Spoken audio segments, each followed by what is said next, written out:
In the heart of Illinois, nestled at the confluence of the Ohio and Mississippi rivers, is a derelict ghost town. This is Cairo, Illinois. And believe it or not, there was a time when it emerged as a promising port city, vital for transportation and commerce in the 19th century.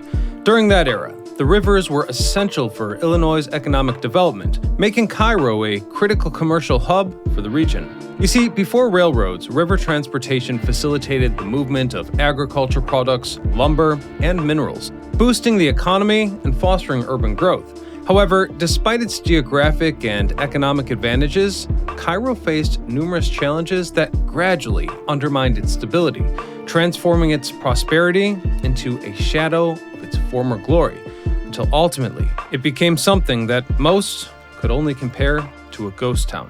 So join me as we discover the rise and fall of Cairo. I'm your host Ryan Socash, and you're watching It's History. Let's go way back to 1660, when a French explorer and missionary priest made a discovery that would help define Middle America. Although other priests mention it in subsequent years, it was not until 1702 that the settlement was established. That year, a French pioneer and about 30 men built a fort and tannery north of the confluence of the Ohio and Mississippi rivers. The group collected thousands of skins for shipment back to France, but in 1703, the fort was attacked by Cherokee Indians, who killed most of the men and seized the skins, effectively ending the life of the fort and the tannery. Then the area stood idle for a time until at the end of the 18th century, when the city of Cairo was planned thanks to the Congressional Act of May 18, 1796, which established a system for surveying and selling public lands. By the early 1810s, the first settlers arrived in the region, attracted by the promise of fertile land and economic opportunities. However, they encountered rugged and swampy terrain, which was prone to flooding and plagued by diseases such as malaria. Malaria was always problematic. It significantly impacted the United States during the 18th and 19th centuries,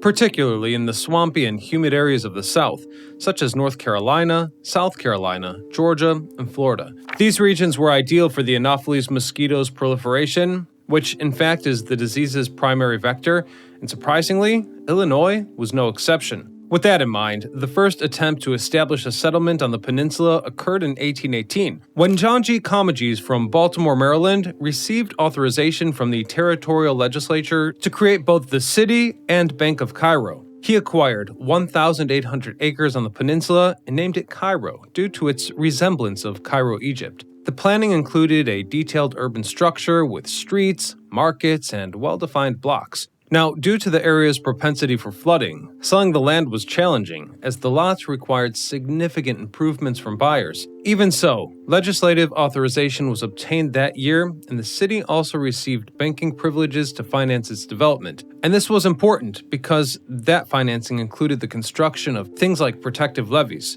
Despite the initial challenges, careful planning and organization helped establish Cairo as an essential regional point. However, the project could not continue due to the death of the town's founder, John G. Comegys, in 1820, and the confiscation of the land for incomplete payments, leading to the project's abandonment. It was not until 1837 that the second attempt to form the settlement began. The Illinois state legislature created the Cairo City and Canal Company, led by one Darius B. Holbrook. The company had a vision that was clear and grand, to create a city that could rival the major cities of the East, like New York and Philadelphia, but in the heart of America. Now, believe it or not, the settlement was advertised as far away as England, where the Cairo City and Canal Company bonds found interested buyers through the London firm John Wright and Company.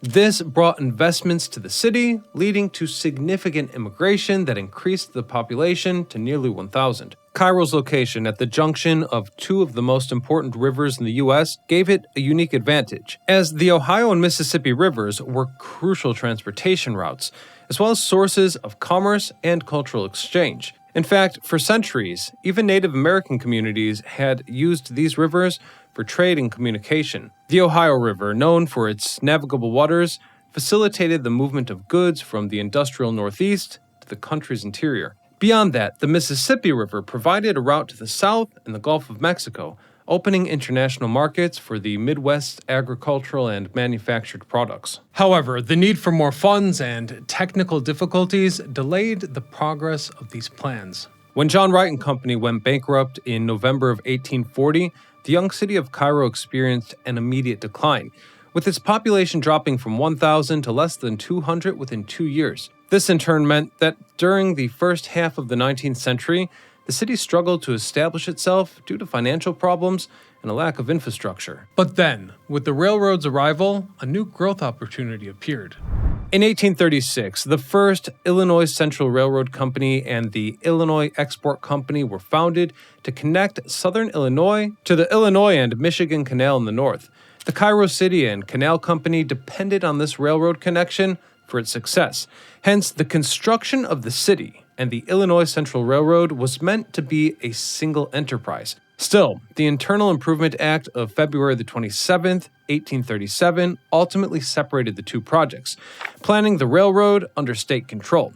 From there, in January of 1839, while the railroad between Cairo and Jonesboro were being built, significant efforts were made in the legislature to change its route, with citizens from various localities petitioning to improve the plan, arguing that Cairo's site was undesirable due to flooding from the Mississippi. Even so, Holbrook and his associates insisted that the railroad start and be built from Cairo, ensuring their rights would be restored if that 1837 law was repealed. This ensured that the railroad reached the city, which was crucial for its development as a commercial center, despite the public's doubt about the site's safety. And so it was. The Board of Public Works Commissioners began construction of the railroad from Cairo and completed most of the grading over 23 miles. A bridge was partially built over the Cache River, and work was carried out along the line up to Galena. Now, anyone who knows the area knows that that is a very long way, and the project's completion did not happen overnight. In fact, it took a very long time to finish, since economic problems continually arose. For context, the work began in 1838 and was almost completed 2 decades later, by 1856. However, when it was done, the city experienced significant growth, as Cairo was now a part of the greater network. As the infrastructure improved, so did the city's economy. New employment opportunities attracted immigrants from various parts of the country and the world, until finally, Cairo became a hub of commerce and transportation.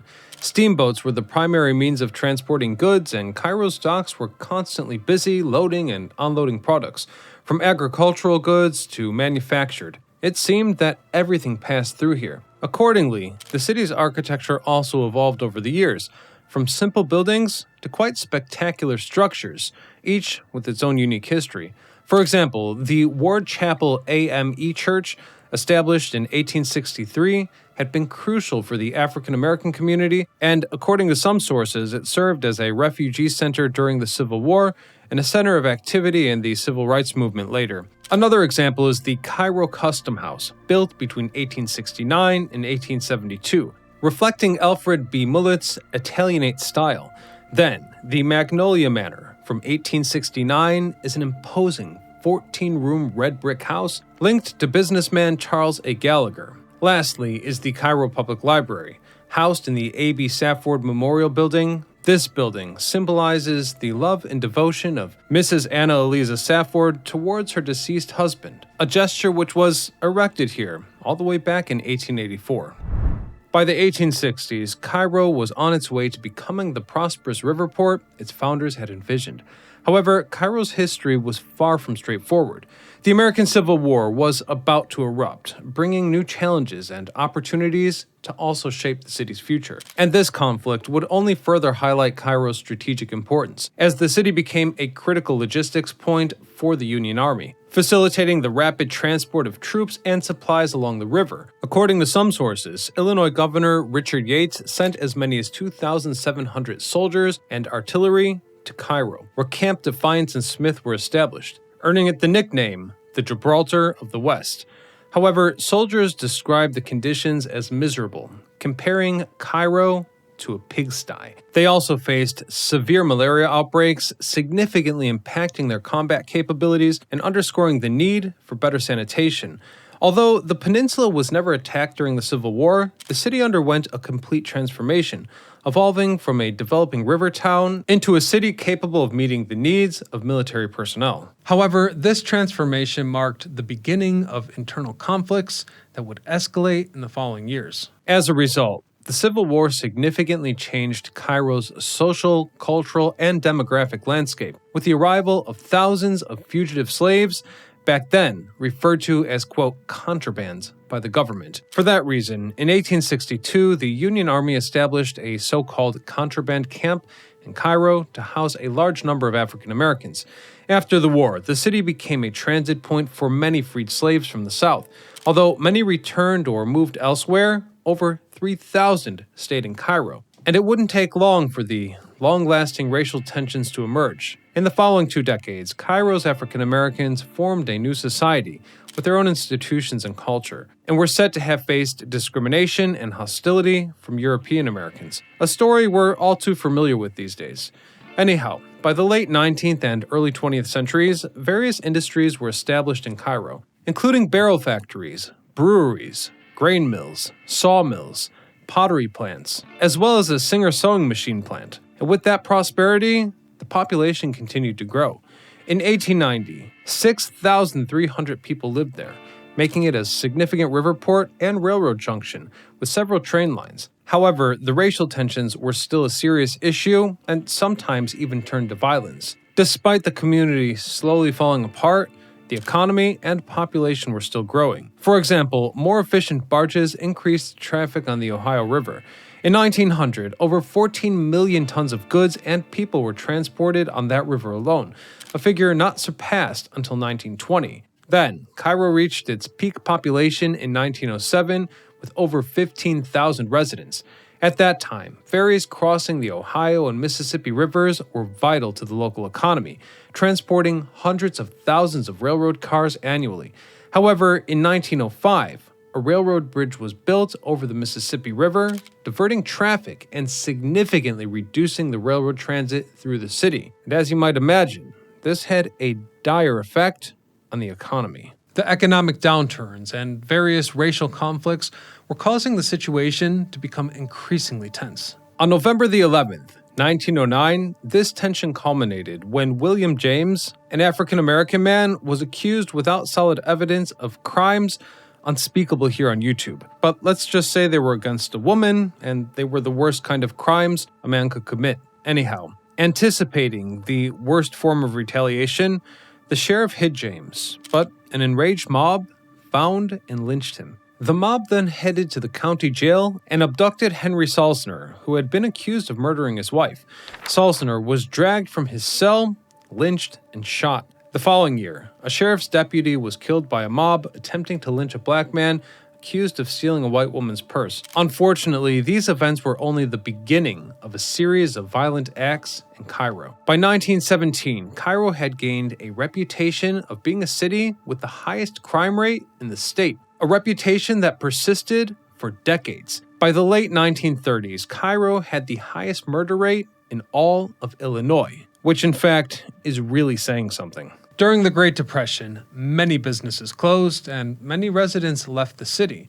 However, what the inhabitants didn't realize is that this was the beginning of a much worse decline.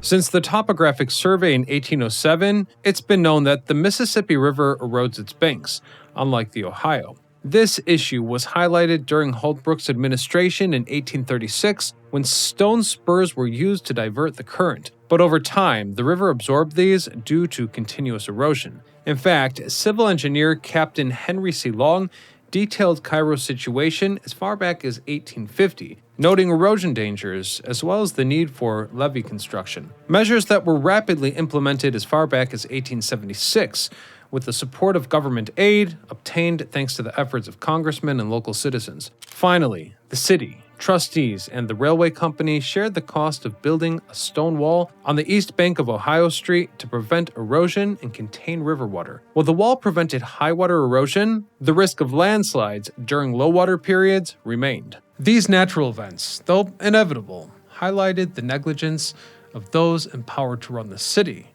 as the response was abysmal.